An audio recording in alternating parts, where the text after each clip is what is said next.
Aqui eu vou falar um pouco para vocês da forma que hoje a gente faz a nossa separação dos nossos resíduos. O que acontece hoje? Hoje a gente não temos as nossas baias de resíduos, né? Ela está sendo construída. Então, daqui a um prazo aqui de uns seis meses a um ano, a nossa central de triagem de resíduos ela vai ser construída, porque no processo de venda da parte da fazenda, a nossa central de triagem ela ficou na área que foi vendida. Então, a gente está construindo novamente nossa central de triagem de resíduos e ela vai ser construída daqui no prazo de 6 meses a um ano. A gente vai ter uma central de triagem nova. Enquanto isso, a gente usa a forma de caçamba, que é uma destinação de forma correta. A gente faz a separação dos nossos resíduos através de caçambas. Então, toda vez que você vê na plataforma uma caçamba de papel, vai ser a primeira caçamba ali. A primeira caçamba, a gente vai colocar a gente tem uma identificação na caçamba. Então, essa caçamba ela pode receber apenas podemos descartar papelões, sacos de ácido cítrico e caixas desmontadas. Por que a gente deve desmontar a caixa de papelão? Porque se eu jogar a caixa inteira, o que que acontece? Eu só dou volume na caçamba e diariamente a empresa vai ter que vir recolher essa caçamba. Então, desmontando a caixa, eu reduzo o volume dela. Então, o tempo para o pessoal vir fazer a coleta, a gente aumenta o tempo e reduz essa questão de volume, que senão a gente, com poucas caixas, já enche a caçamba. Então, não podemos descartar nessa primeira caçamba, que vai estar na plataforma. Não podemos descartar chapatex, filito, plástico, madeira, entre outros. Já a segunda caçamba, essa caçamba vai estar ao lado da caçamba de papelão. Então, o que que a gente pode jogar? Ali na plataforma. Podemos jogar nela bombonas enxaguadas na tríplice lavagem e frascos plásticos. Não podemos jogar nela, não podemos descartar sacos plásticos, avulsos, pedaços de palitos plásticos, filitos, dentre outros. Então, nessa caçamba de bombona, ela é muito focada mais em questão de operadores, né, que faz um CIP, que eles manuseiam esses químicos.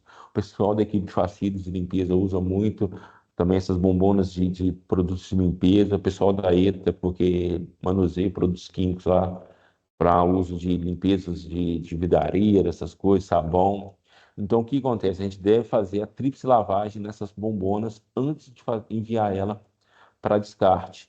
Por que a gente fazer a tríplice lavagem? Se a gente fazer na tríplice lavagem, a gente faz ela, a bombona de ser um resíduo perigoso e virar um resíduo reciclável comum. Então, a tríplice lavagem não é fazer o quê? Você abrir a bombona, encher de água ela, encher ela de água até um terço, fazer o enxágue dela, fazer o enxágue dessa bombona e jogar a água fora em rede. A gente só pode fazer jogar essa água nos ralos da produção, porque são ralos interligados que vão para a rede de efluente. A gente não pode jogar no chão de qualquer maneira, porque é, esse líquido é um resíduo perigoso. Então a gente deve jogar na rede nossa dentro da produção, que é a rede nossa os ralos nossos da produção são todos interligados e vão para a ET. Então a gente faz esse enxágue 3 vezes, retiramos todos os rótulos que tiver nas bombonas, aí a gente pode destinar na caçamba, porque ele passa a ser um resíduo comum. Então por isso que é muito importante a gente fazer essa tríplice lavagem. E ao longo da plataforma, lá, ela vai ficar um pouco mais distante, quase chegando mais próximo o refeitório, a gente tem a caçamba mista. Lá, o pessoal da produção que veste branco, eles não podem ir lá e jogar o resíduo dentro dessa caçamba. Por quê? É de responsabilidade da equipe de facilities, de cinza, né? Eles vão fazer a retirada desse resíduo. Você vai deixar esse resíduo misto em cima da plataforma. Então, na plataforma, o pessoal do facilities vai ser encarregado de retirar o resíduo da plataforma e jogar nessa caçamba mista, que ela está um pouco mais afastada. Por que que só eles podem jogar? Porque lá já é uma área suja. Então, o pessoal de branco, eles não podem ter acesso ao pátio de branco, fazer essa destinação do resíduo lá, por ser uma área suja, uma área contaminada. Então, por causa de questão de contaminação cruzada, segurança de alimentos, a gente não pode fazer, o pessoal de branco não pode fazer, então a responsabilidade de retirar esses resíduos mistos que eu vou falar agora é do pessoal do Facil. Então, é só você deixar num pallet montado em cima da plataforma, que todo dia o pessoal do Facilities, toda vez que você deixar lá, vai vir uma equipe de Facilities, ele vai retirar e vai destinar na caçamba mista. Então, a caçamba mista ela fica um pouco mais afastada, próximo ao refeitório por causa disso. Então, o que que a gente pode jogar nessa caçamba mista? Então, a gente pode jogar chapatex, embalagens vazias de produto dentro de sacos plásticos, Por exemplo, as caixinhas de Tetra Pak sem produto, né? Porque o produto a gente não pode jogar lá, bags, sacos plásticos com resquício de polpas, filitos, copo descartável, papel toalha, originado da fábrica e isopor. A gente, todos esses tipos de resíduos a gente pode se jogar nessa caçamba. Não podemos descartar chapatex, madeira, dentre outros. Por que que a gente não pode descartar madeira? Porque, por exemplo, um pallet, ou um pallet, a equipe de facilities, ele vai, se o pallet estiver quebrado, eles vão dar manutenção nesse pallet, ou se o pallet a gente vê que ele não tem uso, o que que a gente vai fazer? A gente vai reaproveitar ele e queimar ele na caldeira, porque a nossa caldeira é a biomassa, então a madeira é um combustível para queima da caldeira, a gente vai fazer essa forma de destinação dos pallets na caldeira. Então, por isso que a gente não joga nunca o pallet nas caçambas. Se o pallet não for utilizável, a gente vai fazer a queima dele na caldeira. Observação: os resíduos devem ser deixados na plataforma, igual eu falei, na área demarcada, e equipe de facilities se encarregará de depositar na caçamba. Fizemos essa observação porque lá na área mista, caçamba mista já é uma área suja, e o pessoal de branco, eles não podem ir por questão de contaminação cruzada, entre outros. Então, se a gente vê também que gerar muito resíduo de inox, a gente solicita uma caçamba de inox, a gente faz toda a separação do inox, sucata de inox, a gente joga nessa caçamba, aí a empresa hoje homologada, ela vem e faz essa retirada da caçamba de inox. Mesmo caso para a questão do resíduo de ferro. Então, a gente vai separando o resíduo de ferro, deu um volume, a gente pega esse resíduo, joga na caçamba de ferro, a empresa vem e faz a destinação para a gente. Aqui é a área de resíduos perigosos. A área de resíduo perigoso é uma área restrita que só o pessoal do meio ambiente e da ETA que tem acesso de armazenar esses produtos lá. Então, o que podemos descartar lá? Produtos químicos em geral, incluindo lubrificantes, materiais contaminados com esse produto, lixo eletrônico e lâmpadas. Vidros. Os vidros não são classificados como perigosos, mas não são armazenados no mesmo espaço físico devido à empresa destinadora ZT. A ZT Reciclável hoje, que é a empresa que hoje é homologada, que retira o nosso resíduo, ela não recebe resíduo, ela não recebe vidro. Então a gente separa o vidro junto com a área de resíduo perigoso e chama uma empresa especializada para fazer esse descarte desse resíduo perigoso. Toda essa categoria deve ser levada Toda essa categoria deve ser levada pelo usuário até o local e comunicado imediatamente ao time de meio ambiente, ETA, para que transfira para a parte interna de forma adequada. O que acontece hoje na questão dos resíduos? Então, toda vez que gerar um resíduo perigoso desse modelo da sua área, um vidro, um óleo lubrificante, uma lâmpada fluorescente, por exemplo, o que a gente deve fazer? No final da plataforma, sem sentido das câmeras frias, então lá vai ter um local cercado, você deixa o seu resíduo lá na porta e vem e informa a equipe de meio ambiente e o pessoal da ETA. O que que eles vão fazer? Eles vão chegar lá, vão pegar aquele resíduo que vocês deixaram ele na parte externa, na porta do portão, e vão guardar ele, separar ele de forma correta. Colocar lubrificante com lubrificante, lâmpada com lâmpada, vidro com vidro, e a gente armazena de forma correta e chama uma empresa terceirizada, homologada também, para fazer essa retirada desse resíduo. Então, hoje o fluxo é: você deixa o seu resíduo perigoso na porta lá da área de descarte e o pessoal da ETA vem e armazena de forma correta. Por que que a gente tem esse negócio? Por ser uma área também restrita, uma área que só a gente lá tem um controle, e questão também de não ficar bagunçado, de não misturar resíduo. Por exemplo, você pega um óleo lubrificante e joga e deixa no mesmo local que estão os EPIs contaminados. Então, aquele resíduo, ele vai se misturar.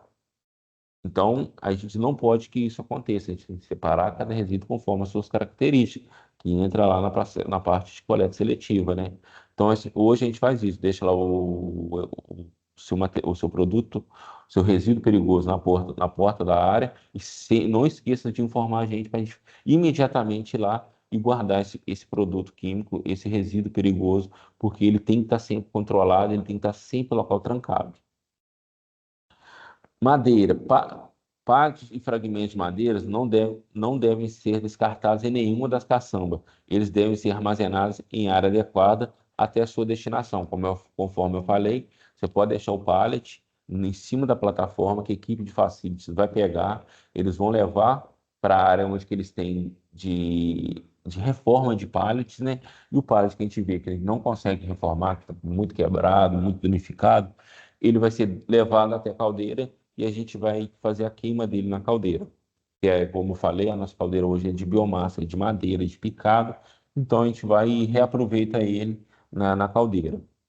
E como eu falei anteriormente, temos duas dessas de local de armazenamento de pilhas e baterias. Hoje ele fica ali próximo ao lado dos vestiários, a gente tem ali, e próximo, de frente aos banheiros também, a gente tem também esses dois depósitos aqui para pilhas e baterias. Então, todas as pilhas e baterias geradas hoje na fábrica, a gente pode pegar e jogar dentro desse local. Conforme eu falei, a gente pega, a gente vê que tem um volume bom, a gente vai chamar uma empresa terceirizada, uma empresa ambientalmente correta, ela vai fazer essa retirada e vai fazer a destinação de forma correta para a gente do nosso resíduo. Então, os coletores de pilhas e baterias estão disponíveis na portaria, ao lado do armário de celulares, que é do lado também dos vestiários e próximo aos banheiros da produção. Na dúvida, se tiver alguma coisa também sobre isso, aí, você procure o seu líder ou o time de meio ambiente que a gente podemos esclarecer melhor. Vou falar um pouco a vocês de cuidados que devemos ter com a nossa ética, estação de tratamento de efluente. Então, olha nesse exemplo dessa foto aqui, ó, à esquerda. Então, a gente podemos ver o que ali? Um monte de tampa, né? A gente fala string cap das caixinhas, ela foi parar lá na rede de efluente nossa.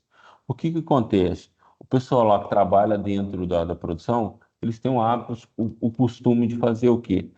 De recolher, né? Ele recolhe todo o lixo, mas infelizmente ele não coleta. De vez em quando alguns caem no ralo. Então, toda vez que cai no ralo, como eu falei lá atrás, o ralo ele é interligado, ele vai lá, tudo que nós jogar no ralo da produção, ele vai ser levado para a ET. Então, qualquer coisa que a gente deixar cair no ralo, a gente não pegar, o ralo ele vai fazer o quê? Pela tubulação, ele vai levar diretamente na ET. Então, para evitar danificar os equipamentos e bomba por conta de entupimento, os colaboradores devem evitar jogar na rede de esgoto, ou no ralo da produção, ou no vaso sanitário dos banheiros, papel higiênico, absorvente, pano, latas e tampas na rede de esgoto e vasos sanitários. Por que que acontece isso? Isso acontece de entupimento da nossa rede de esgoto. Interferência fábrica versus ente. Avisar, então, toda vez que um operador presente pasteurizador ele tem que fazer algum descarte de algum produto, de alguma coisa, avisar a equipe de meio ambiente sobre o que vai ser descartado. A entrada de produtos químicos sem controle na ET ocasiona a morte de bactérias nas lagoas anaeróbias, resultando na baixa eficiência e mau cheiro do efluente. O que que acontece? O nosso tratamento hoje, a gente fala com o sistema australiano, o sistema australiano de tratamento de efluente. Então, qualquer variação de pH, de temperatura, de qualquer variação, então vai fazer o quê? Mata as bactérias. Porque as bactérias ela é muito sensível. Então, por exemplo, se a gente fazer um descarte muito alto de um produto muito ácido, então o pH do tratamento de efluente, ele vai ficar próximo lá de 1, 2, 3. Então, isso é um pH muito ácido. Então, as bactérias morrem. Eu fazer um exemplo também, fazer um descarte de um produto alcalino. Então, o produto alcalino é mais por volta do pH 12, 13, 14. É um pH alcalino. Também o que acontece? Ele também mata as bactérias. Então, o que que a gente acontece? A gente tem que fazer essa correção de pH. Então, certo? O pH, o pH para o tratamento de efluente nosso hoje tem que ser um pH neutro, ali por volta de 6 a 9. Então, esse pH é um pH ideal para o quê? Para a gente evitar a morte das bactérias e melhorar o crescimento das bactérias. Então, toda vez que a gente for fazer qualquer descarte na ET, é importante a gente sempre informar. O uso exagerado de sabões e detergentes ocasiona a produção de espuma e inibe a ação das bactérias. Como eu falei, as bactérias elas são muito sensíveis. Então, como elas são muito sensíveis, qualquer mudança de característica do efluente ali, que é aquele efluente padrão, aquele efluente equalizado, então ele vai fazer essa questão das mortes. Resíduos ocasionam obstrução da válvula de sucção e caixa de passagem. Aqui na imagem de baixo, te dando um exemplo, o que acontece? Ali foi um pano, que deve ser. Vou dar um exemplo, eu não vou falar o que aconteceu. A equipe de manutenção usou um pedaço de pano para fazer a limpeza de uma bomba, tirar o óleo de algum equipamento e jogou ela na rede, deixou no chão ali. ela foi parar na rede de esgoto. O que que aconteceu? Ela foi lá para o nosso tratamento de efluente e ele obstruiu a boca, a saída da bomba. O que aconteceu? A bomba ela não conseguia mais succionar o efluente. Por quê? Porque o pano, como vocês podem ver na imagem ali, ela estava tampando a boca da bomba. Então, isso aí a fábrica ficou parada um tempo de produção, porque senão o efluente ele ia transbordar, a gente ia causar um impacto ambiental. Então, o que a gente fez? Paramos a produção, paramos o envio de efluente até descobrir o problema. Então, assim, a produção ficou parada umas 5, 6 horas, por causa de acharmos que o problema era um pano que agarrou na boca da bomba. Então, por isso que a gente tem que ter esses cuidados de tudo que for mandar por ralo, para não evitar que danifiquem os equipamentos, não estrague, não entupa os equipamentos da ET, né? Então a gente deve ter esses cuidados. Agora eu vou falar um pouco para vocês sobre proteção de fauna. Primeiramente, eu vou falar para vocês a lei, para você ver que isso está embasado em lei. Não é isso que não é porque o Thales está falando, não. Isso é lei. Então, a lei de número 5.197, de 3 de janeiro de 1967. Então, o primeiro artigo dessa lei, o que que ela fala? Artigo número 1. Animais de qualquer espécie, em qualquer fase do seu desenvolvimento e que vivem naturalmente fora de cativeiro. Então, aqui eu não estou falando de, por exemplo, um canarinho belga, um periquito, que são animais que são criados em cativeiro porque eles não conseguem sobreviver no meio ambiente. Aqui nós estamos falando de animais silvestres, possuem a fauna silvestre, bem como seus ninhos, abrigos, criadouros naturais, são propriedades do Estado, sendo proibida a sua utilização, perseguição, destruição, caça ou apanho. Então, o que que a gente está falando aqui? Porque os animais silvestres a gente não pode fazer, a gente não pode matar. Então, o que que normalmente a gente faz? Ah, apareceu uma cobra, apareceu um gambá. A gente não pode, infelizmente, matar. Felizmente, né? Infelizmente, a gente não pode matar porque são animais silvestres, eles são importantes. Por exemplo, vou dar um exemplo importantíssimo que o gambá faz. Cara, o gambá, ele consome hoje, ele é o maior predador do escorpião. Então, a praga, que é o escorpião, o escorpião é classificado como praga, não como animal silvestre, o gambá ele consegue comer. A cobra, ele é um principal predador hoje dos ratos. Os ratos transmitem muitas doenças. Então, a cobra, ele é o principal predador. Então, você vê como que eles têm importância no meio ambiente.